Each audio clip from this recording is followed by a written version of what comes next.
She said I gifted her $85,000 for IVF, but the account was drained before the treatment even began. I kept quiet until I found my name on a loan I never signed. If that was just the beginning, what else had they planned behind my back? She wore a soft grey scarf and kept stirring her cocoa long after the marshmallows had melted. I met Sabrina at a quiet little cafe 2 blocks from their house.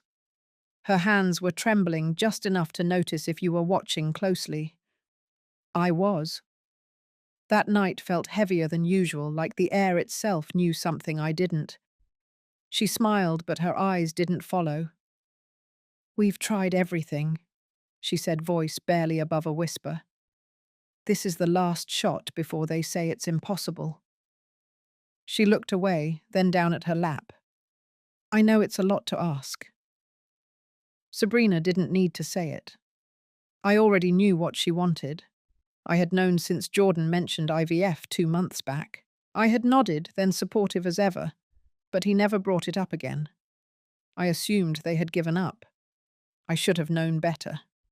My bank account had $89,000 in it. Money left from Arthur's pension and some careful investing. I was saving it in case my hearing got worse or I needed help later. But that night, sitting across from Sabrina and her downcast eyes, I thought maybe it was time to use it for something that might matter now. They didn't have children. They said they weren't ready. But now they were ready, and biology was working against them. I thought maybe I could help change that. Maybe a grandchild would bring us closer again. So I told her I could help. But it would be a loan, not a gift. I made that very clear. "I can send it directly from my savings," I said, "but you'll need to pay it back within 6 months, just for formality." Sabrina squeezed my hand, tears in her eyes.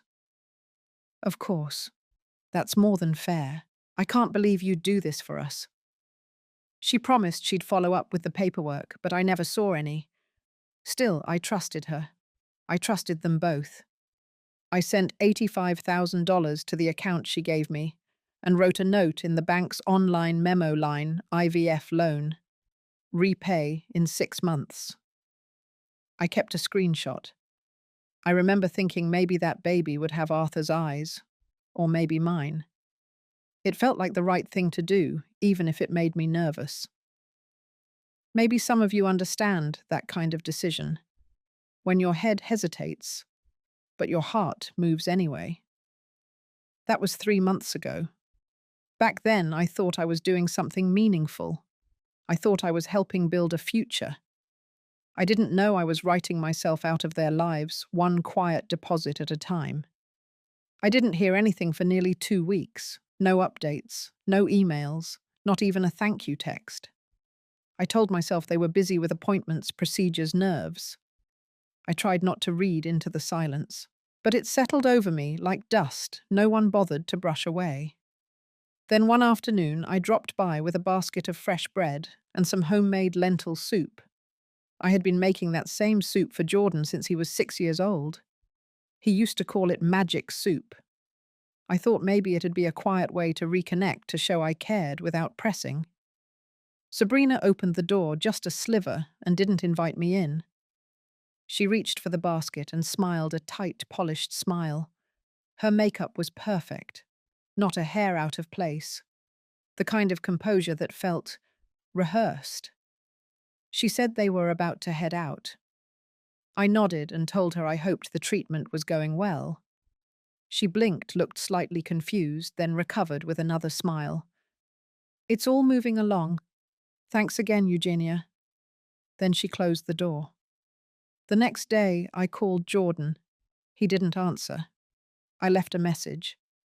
3 days later, he texted back one sentence. "Everything's fine, Mum. Appreciate the support." That was it. I sat on my back porch that evening, watching the light shift across the garden. It used to be filled with laughter and bare feet running through the grass. Now it just felt quiet. My heart kept reaching for something solid, some sign that what I gave had meant something real to them. I waited another week. Still nothing. So I asked Sabrina in a text if she'd had the first round yet. She replied with a thumbs up emoji. No words, no warmth, just that. That was the moment the unease started to bloom. Something about that tiny icon made my stomach turn. It felt cold, like a door quietly locking from the other side. I checked my email again just to be sure. No invoice, no schedule, no paper trail of anything medical. I went through my sent messages, confirmed the wire transfer, looked at the line I had written. IVF loan, repay in 6 months. I sat there staring at those words. 6 months. At the time, it had felt like a formality. Now it felt like the only proof I still existed in that transaction. I started asking myself things I didn't want to.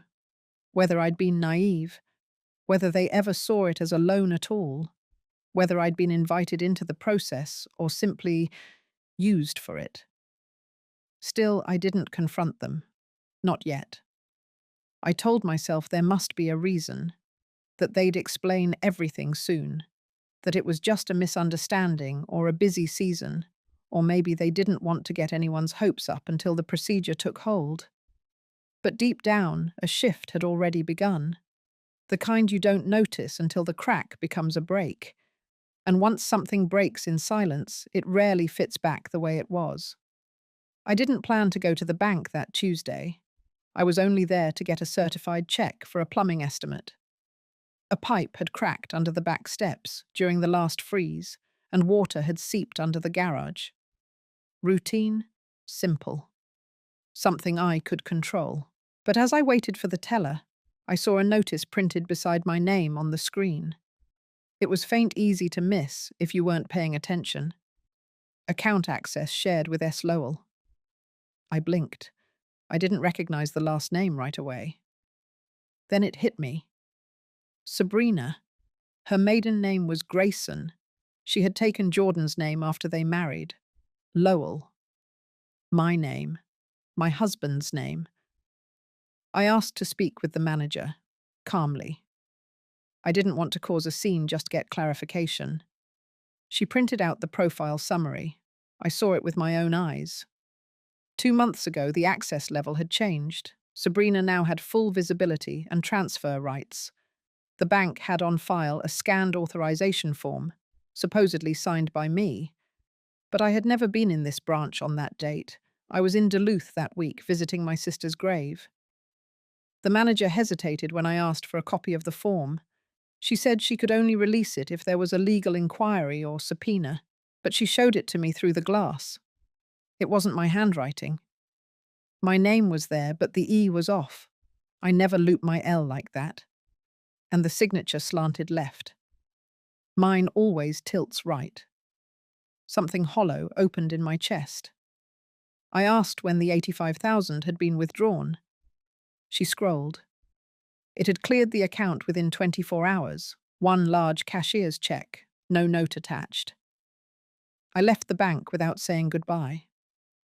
I walked to my car and sat in the parking lot, gripping the steering wheel with both hands.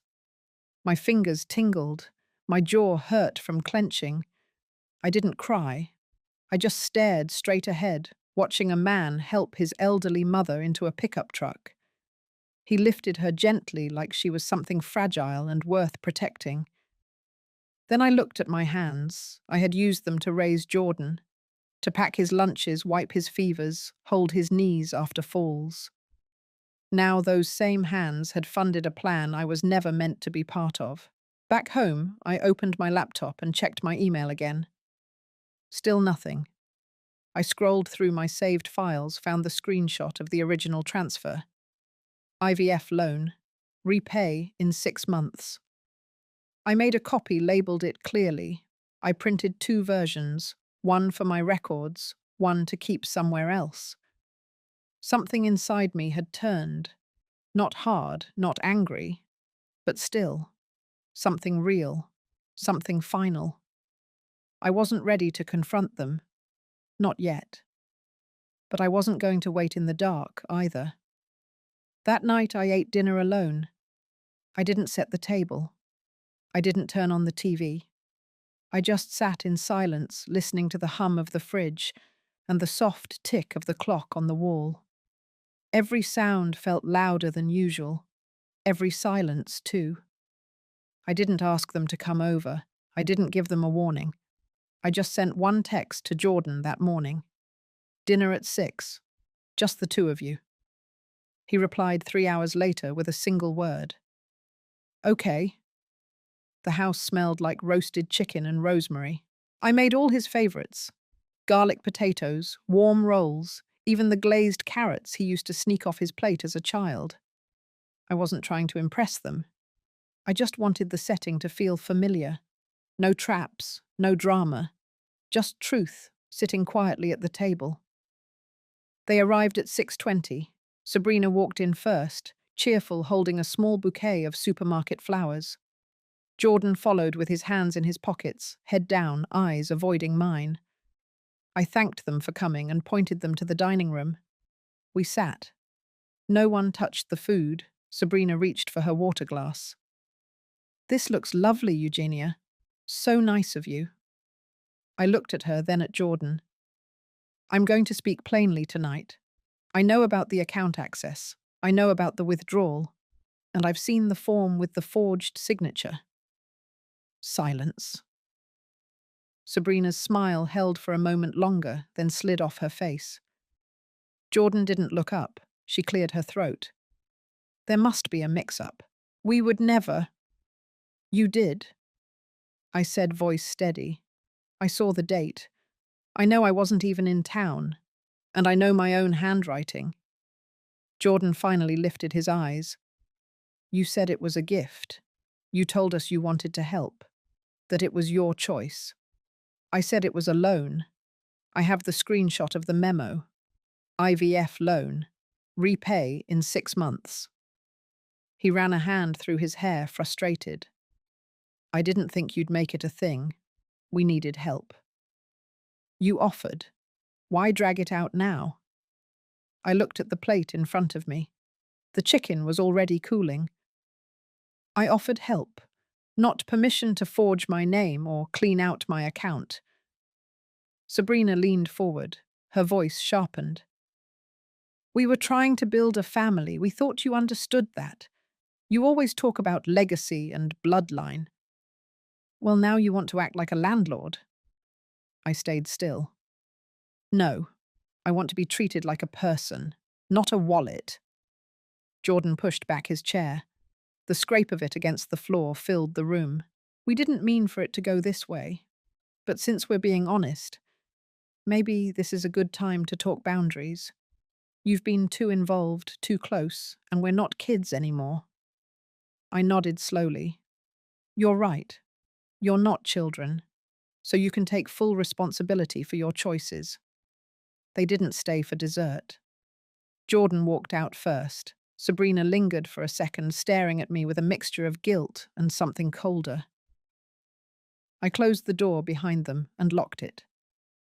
Back in the kitchen, I cleared the plates without eating, packed the food into containers, put everything away in silence.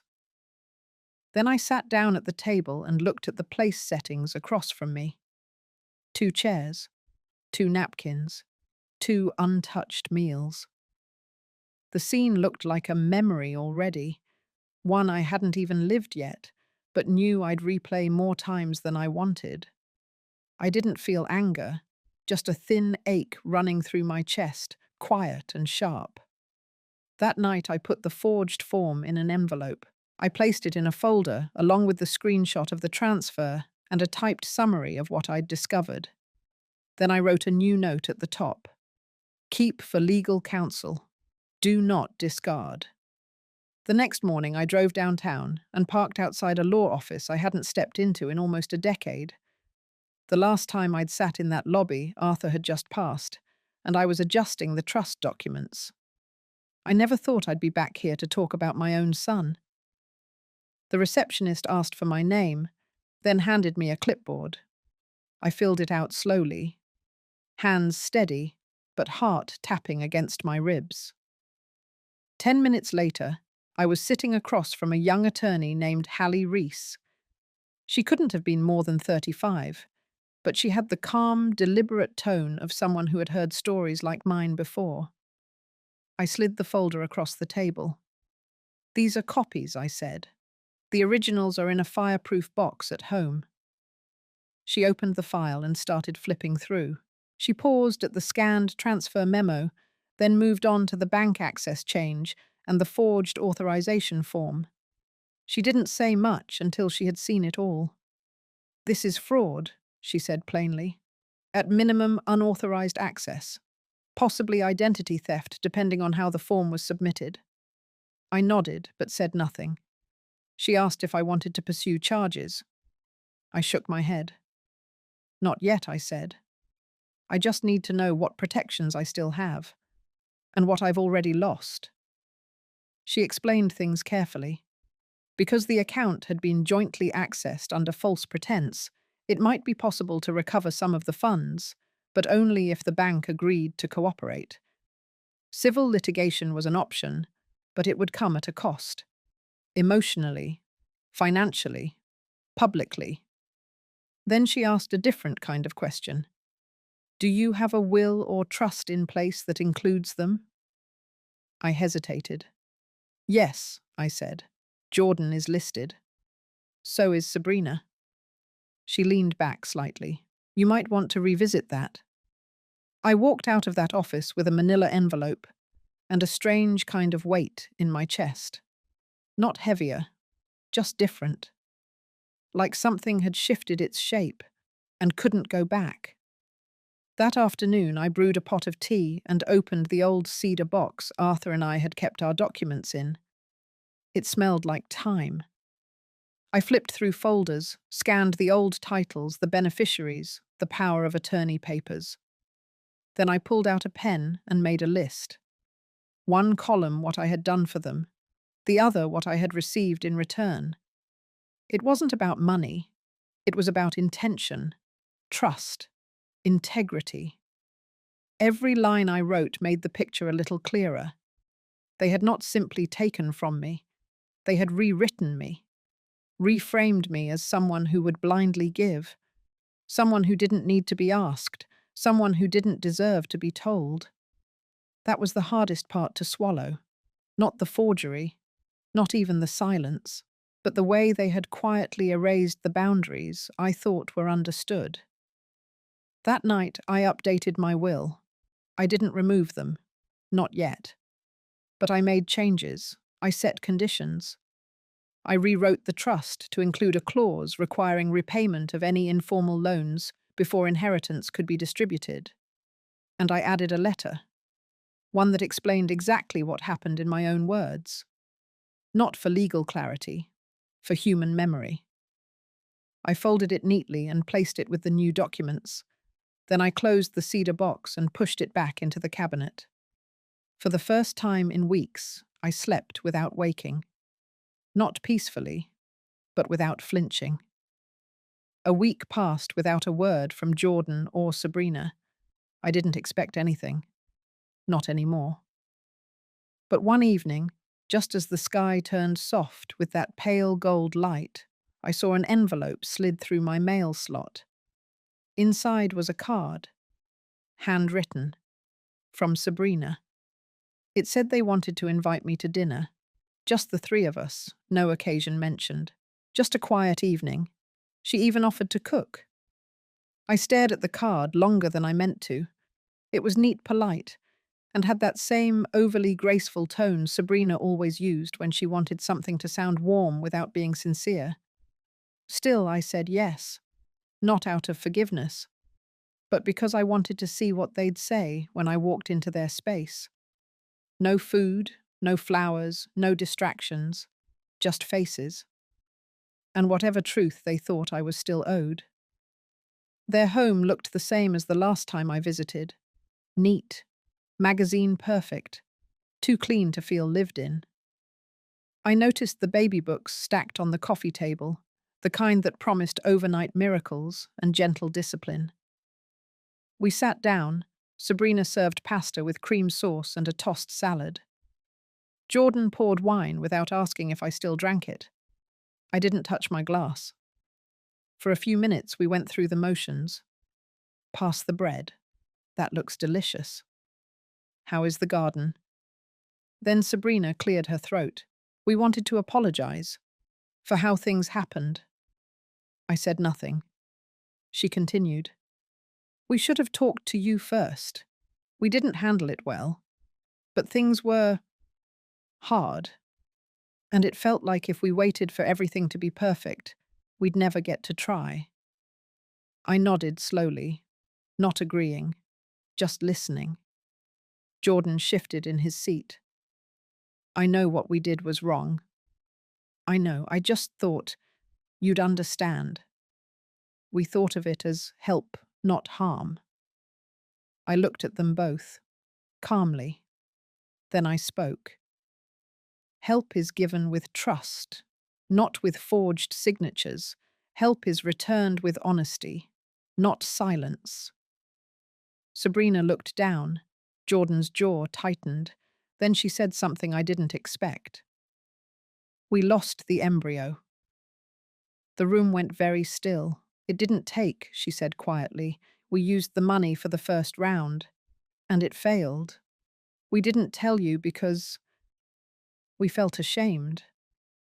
I looked at her, really looked, and I saw the tiredness under the perfect foundation, the slight tremble in her fingers, the way Jordan's eyes flicked between mine and the table like he was looking for somewhere safe to rest. Grief does strange things. It folds people in on themselves, makes them small, selfish, even cruel. But what they had done wasn't just grief. It was choice layered on top of fear, and I couldn't excuse that.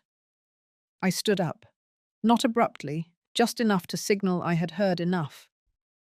I'm sorry for your loss, I said, but pain doesn't give you permission to erase people. Neither of them followed me to the door. I walked out with my coat over my arm, the evening wind brushing against my face like a quiet reminder. Some chapters won't end with closure. They just end. And you learn to walk forward without waiting for the apology to feel whole. 3 mornings after that dinner, I woke up to the sound of something sliding against the front door. It was early, still grey outside. I waited until the coffee was ready before I opened it. Another envelope, no return address, just my name written in Jordan's handwriting. Inside a letter. 2 pages folded once. The paper was heavy, like the kind Arthur used for formal notes. I sat at the table and read it slowly. He didn't say sorry again. Instead, he started with a memory. His 8th grade science fair. How I stayed up late helping him build that model of the solar system. How I made tiny planets out of foam and toothpicks and spray paint from the hardware store. Then he shifted into how hard the last year had been. The pressure, the fear of failure, of watching Sabrina lose pieces of herself after every failed appointment. He said he panicked, that he felt like everything would fall apart if they didn't try something drastic, that they didn't mean for it to cost what it did. He never used the word theft, not once, but he danced around it like a tightrope. He ended the letter by saying he was going to take a step back, that maybe space was the right thing for now, that he hoped one day I could forgive them, or at least not hate them. There was a line at the bottom that stuck with me more than anything else. I know we let you down. I just don't know how to make it right without making it worse. I folded the letter and placed it back in the envelope. I didn't cry. Instead, I stood up, walked to the garage, and unlocked the cabinet I hadn't touched in years. Inside was an old banker's box, labeled with Arthur's handwriting. Retirement plans and investments. I pulled out the ledger books, the old receipts, and tucked the letter between 2 files. A strange place to keep something so personal. But it felt right, like anchoring his voice somewhere in what used to be ours. Later that day, I called Hallie the attorney. I asked her to help me set up a new document. Not a will this time, a donation trust. I told her I wanted to transfer a portion of what I had left into a fund, something that could help other women in hard moments, not just IVF, but legal aid, emergency housing, access to therapy when they felt like no one was listening. She asked if I wanted to name it after myself. I said no. Name it after my mother, Elaine Sturgis, a woman who raised me on dignity and simple rules. Tell the truth, own your actions, and never borrow what you cannot return. I ended the call and sat back, listening to the ticking of the hallway clock. Jordan had sent a letter, but what it didn't say spoke louder. It didn't say he wished he had asked. It didn't say Sabrina admitted what she'd done. It didn't say they were returning the money or trying to right the wrong. It only said they felt bad. And feeling bad was not the same as being accountable. I knew then what I had to do.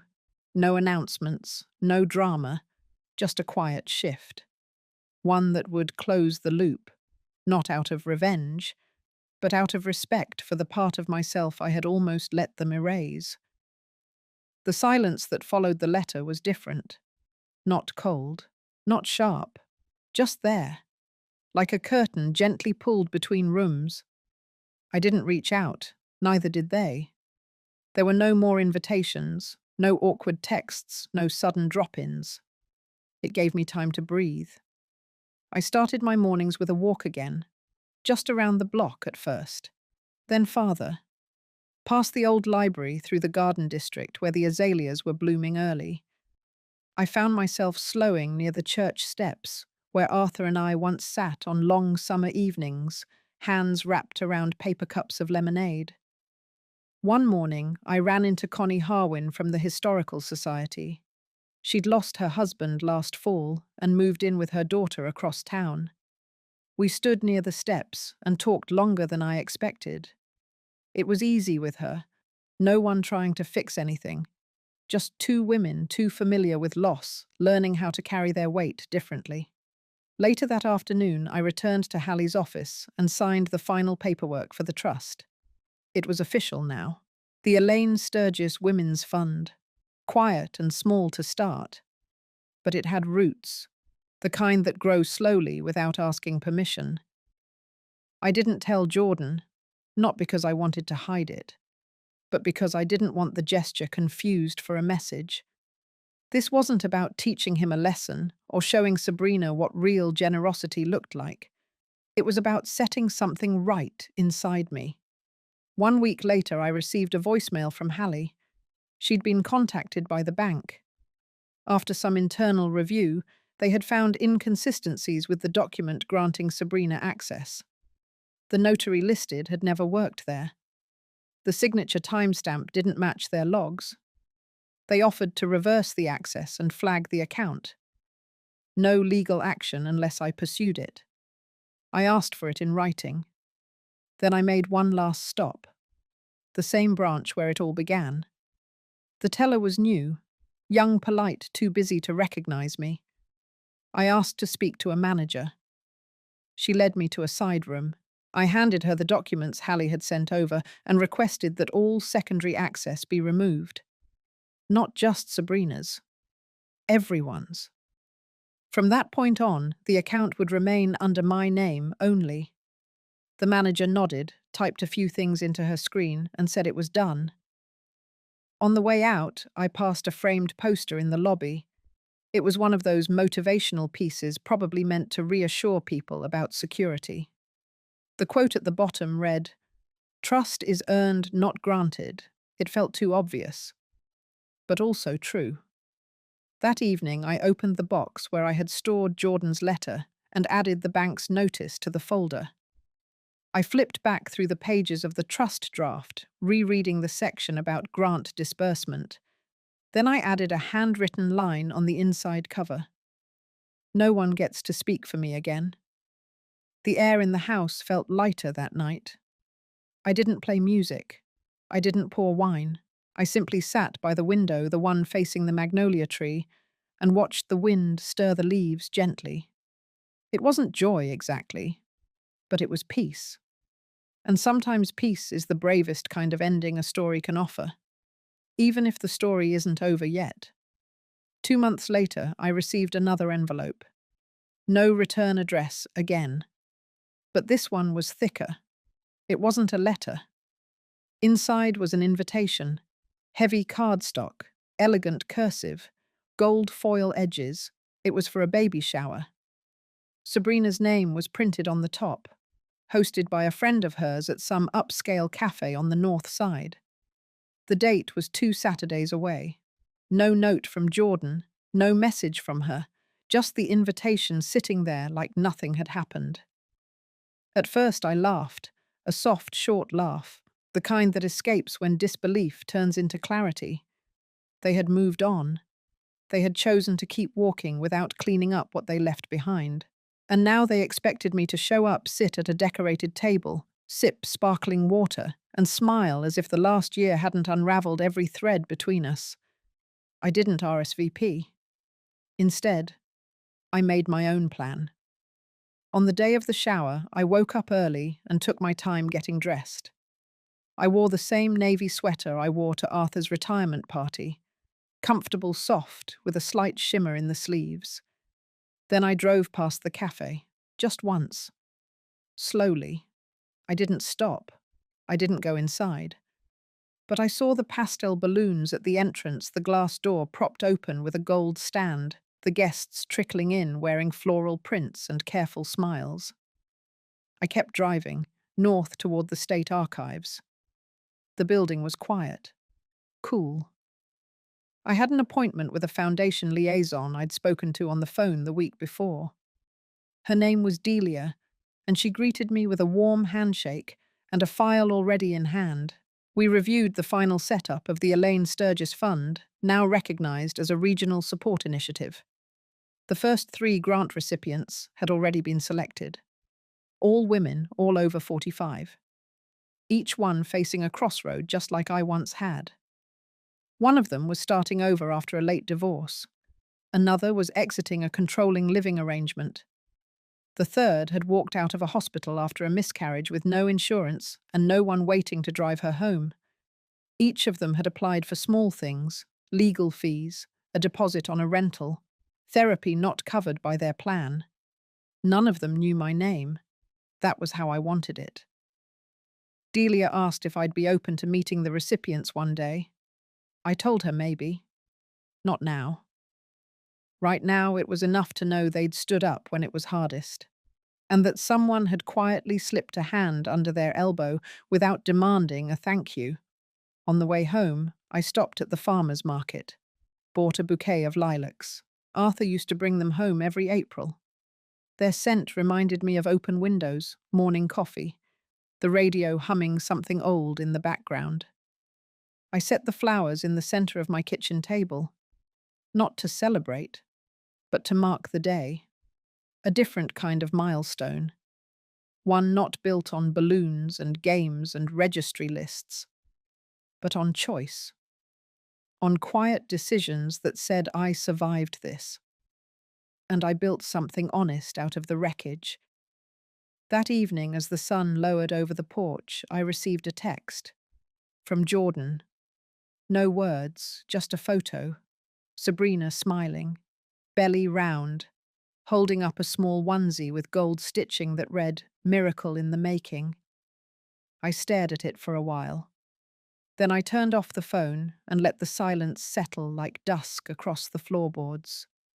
They had their miracle. I had mine. It was a Tuesday afternoon when I heard the knock. Not the mail slot, not the usual delivery drop. An actual knock. Slow, measured. I opened the door to find Jordan standing there, hands tucked into the pockets of his coat, looking like he hadn't slept well. His hair was longer, his face was thinner.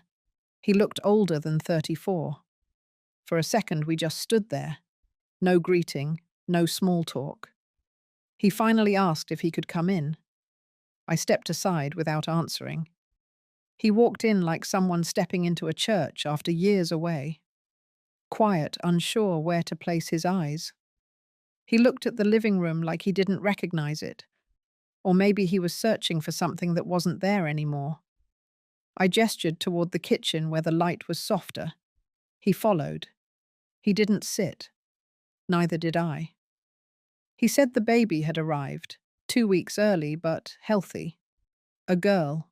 They named her Leah. After Sabrina's grandmother, apparently. I waited. He reached into his coat and pulled out a thin, white envelope, placed it gently on the counter between us. It was a check. A personal one. 75,000. He said they couldn't give it all back, yet not in one go, but they were working toward it. He'd started picking up contract work again. Sabrina had returned to part-time consulting from home. They wanted to return the full amount, not because I'd asked, but because it was mine, and they knew that now. I didn't touch the envelope. He said he didn't expect forgiveness, but he wanted to say it face to face, that what they did had been wrong, not confused, not desperate, just wrong. He said it without trembling, but his voice had that hollow weight that only comes from saying something over and over in your own head before you finally speak it out loud. Then he told me something I hadn't expected, that Sabrina had left for a few weeks shortly after the baby was born. Not because of the baby, but because of the guilt, the stress, the weight of what they'd done. She stayed with her sister in Colorado, needed time to feel like herself again. That was when he said it started to hit him, what they had sacrificed, what they had destroyed in silence, that maybe the hardest thing wasn't admitting it to me, but admitting it to himself. He didn't cry. He didn't ask me to either. He just stood there, waiting, letting the silence hold whatever came next. I reached for the envelope, slid it back across the counter. Not because I forgave them, and not because I didn't need it, but because I wanted him to understand something deeper. Keep it, I said, my voice low. Use it to fix what you broke. Not with me, with yourselves. His eyes didn't shift, but his shoulders did. I told him the fund was live, that it had already helped 3 women, that it would help more, and that whatever guilt he was carrying, it didn't belong to me anymore. I had put it down. He nodded, said he was glad, said thank you, said nothing else. Then he left. No hugs, no dramatic turns, just the quiet sound of the door clicking shut behind him.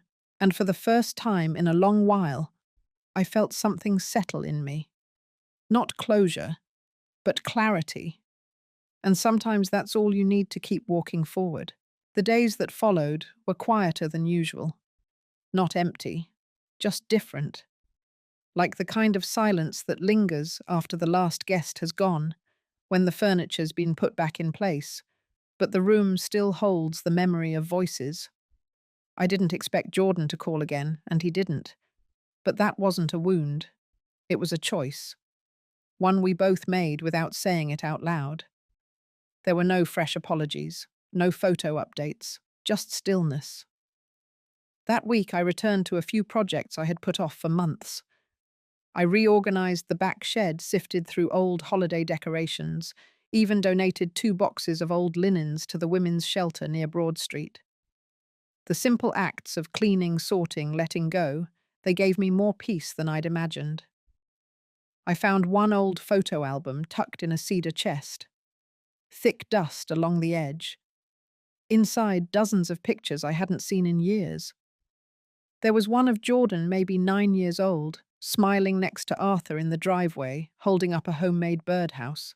I traced the edge of the photo with my thumb. I didn't feel grief or bitterness, just distance. A life that used to belong to me now folded gently into memory. That Sunday, Hallie called. She had news. A small business magazine wanted to run a feature on the foundation, just a short write-up on community-led funds supporting women in transition. My name wouldn't be mentioned per my request. but she wanted my input on the language they'd use. We met at a local bakery the next morning. She brought a printed draft. I read it while sipping coffee from a chipped porcelain cup. The headline read, "A Quiet Force, How One Fund is Changing Lives Without Making Noise." It was perfect. We made a few edits, added a quote from Delia, and finalized the release date. As I walked home from the meeting, I passed a young couple with a stroller. The baby, wrapped in a sunflower-patterned blanket, was cooing softly. The mother smiled as she adjusted the brim of her hat. The father carried a grocery bag and held her elbow gently as they crossed the street. I didn't think of Jordan and Sabrina. Not in longing, not in pain. Just not at all. That was the shift I hadn't expected. How eventually even the deepest cuts become something else entirely. Not gone, but quiet. Like a song you used to know by heart but no longer hum out loud. Back home, I opened the windows to let the spring air in. The wind moved through the curtains like breath. I sat at the table and opened a fresh notepad. No plans, no lists, just space. And in that space, I let myself feel proud. Not for surviving, but for transforming something ugly into something good. For choosing stillness over noise, integrity over resentment, a future over a fight. The old ache was still there, but it was no longer in charge. And that was everything. The first letter from one of the grant recipients came that spring. It was handwritten, no return address, no full name, just a small note, tucked into a blue envelope, left with Hallie at the office. She thanked the foundation for helping her pay a deposit on a rental unit after leaving what she called a difficult household. She said it wasn't much, but for the first time in years, she slept with both eyes closed. I read that line twice. That night, I set the letter on my windowsill. Let the breeze from the cracked pane lift the edge of the paper. I didn't need more words, just that one image, a woman somewhere sleeping safely. That was enough. Time went on. I stayed involved with the fund quietly, helping review applications, listening in on calls, writing the occasional note of encouragement when I felt it might land gently. But I didn't go backward. I didn't reopen what had been shut. Jordan sent photos now and then. Leah at 6 months, Leah crawling, Leah with birthday cake on her face. I never asked for them. I never responded. But I didn't delete them either. I let them exist, like a window I didn't open, but also didn't seal shut. One afternoon, I walked past the community centre near Eberly Park. On the bulletin board was a flyer for a small support circle for women over 60. Below it was a quote, "Some chapters are closed without apologies, and that's still an ending." I paused. Then I smiled. Somewhere between what was taken and what was rebuilt, I had found a new version of myself. Not bitter, not broken, just changed. And that was enough. If you've ever given everything and felt like you were left with nothing, this story was for you. Sometimes the quietest choices carry the deepest strength. If a moment in this story reminded you of someone in your life, or maybe yourself, know that you're not alone. Leave a comment below if you've ever had to rebuild something quietly. And if you're still in the middle of that journey, stay steady. Peace has a way of finding those who choose dignity over noise.